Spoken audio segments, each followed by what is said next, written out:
Assalamu alaikum wa rahmatullahi wa barakatuh. Dear class, I hope you will be fine with the blessing of Allah. First of all, we read dua. Rabbi Zidni Ilma. Dear class, आज lesson number 62 में जो chapter number 9 हमने complete किया है उससे मुतल्लिक जानेंगे और आज उसका इकरा वर्कबुक का पेज नंबर 48 है जो सा आप वो खुद करेंगे क्योंकि एक्सरसाइज जो थी उसमें हमने तमाम पार्ट्स आपके सामने किए और उनको फर्दन आपको थोड़ा थोड़ा करके करवाया गया। आज बिल्कुल उसी तरह से आप इसको करेंगे और उसने लिखा है कि चेक वेदर आया कि p is equal to -3 is a solution to the equation. अगर इसका सोल्यूशन निकालें तो हमारे पास -3 आता है, इसको चेक करें। तो आप इसको सॉल्व आउट करेंगे, इनके 7 को इसके साथ मल्टीप्लाई करेंगे और इसको सॉल्व करके देखेंगे आया जो आपका आंसर है जो सा वो p इज इक्वल टू -3 आता है या नहीं। उसके बाद दूसरा सोल्यूशन है गिवन है equation for the following statement if we add 7 to our number कि एक नंबर हम फर्ज कर लेते हैं उसको ऐड कर दें उसमें 7 and divide the sum of 3 और उसी नंबर को उसको सम कर दें 3 के साथ, तो इन दोनों का जो रिजल्ट है वो हमारे पास 1 आएगा।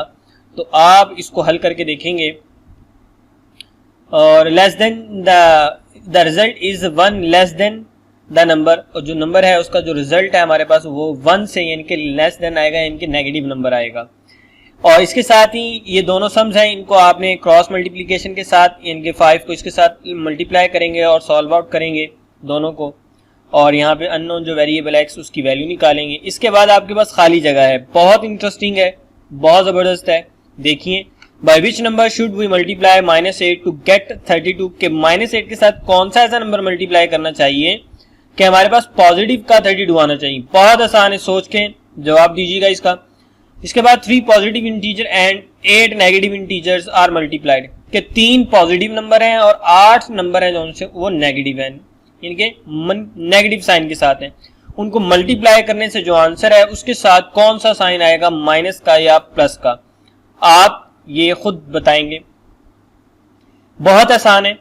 The reciprocal of a proper fraction is improper fraction के reciprocal है जो सा प्रॉपर फ्रैक्शन का वो improper है। Is it true यानी कि आया ये दुरुस्त है, इसमें आप yes और no में जवाब देंगे। On transposing 3 is 3 in 2x minus 3 is equal to x plus 4 from left hand side to right hand side we can write 2x is equal to x plus 4 over 3। It is correct कि अगर हम इसकी transposing करें यानी कि cross multiplication करें हम इसका ट्रांसपोजिंग का 3 के साथ, तो हमारे पास जो सोल्यूशन आएगा हमारे पास आया कि वो ये वाला आंसर उसका आएगा, यानी कि 3 को हम अगर दूसरी तरफ ले जाते हैं तो हमारे पास क्या, ये ट्रांसपोजिंग का मतलब है दूसरी तरफ ले जाना, यानी कि उसकी जगह को तब्दील करना। कि अगर हम 3 की जगह तब्दील करते हैं तो हमारे पास इस तरह की इक्वेशन आती है, लेफ्ट हैंड साइड है जो सी वो टू राइट हैंड साइड ऐसी बनती है। तो बताइए ये दुरुस्त है कि गलत? तो बहुत आसान है, ये भी आपके सामने पता चल जाना चाहिए क्योंकि नेगेटिव नंबर है आपके पास। An equation always have 2 side name left hand side and right, is it true कि इक्वेशन के अंदर 2 साइड होती हैं आपके पास, लेफ्ट हैंड साइड और राइट हैंड साइड, क्या ये दुरुस्त है? ये आप यस और नो में जवाब देंगे। The left hand side of the equation 10 equal f 5x plus 4 is dash, कहता है the left hand side of equation के इस इक्वेशन है जो आपको दी गई है इसमें लेफ्ट हैंड साइड है वो है ये। तो अब वो आप बताएंगे, बहुत ही आसान है। ये 48 पेज आपने करना है जो चैप्टर नंबर 9 का था, चैप्टर नंबर 9 से मुतल्लिक जो हमने पीछे पढ़ा उसी के मुतल्लिक है। तो ये आप पूरा करेंगे इंशाल्लाह। नेक्स्ट लेसन में आपके साथ मुलाकात होगी और जो आपका होमवर्क है वो आपके सामने सिंपल इकरा वर्कबुक पेज का 48 है और आपने टेबल 11 से लेकर 15 तक अच्छी तरह याद करने हैं क्योंकि आगे हमारा काम टेबल्स का है। तो आप इसको अच्छी तरीके से तैयार करेंगे इंशाल्लाह। नेक्स्ट लेसन में मुलाकात होती है, तब तक के लिए अल्लाह हाफिज।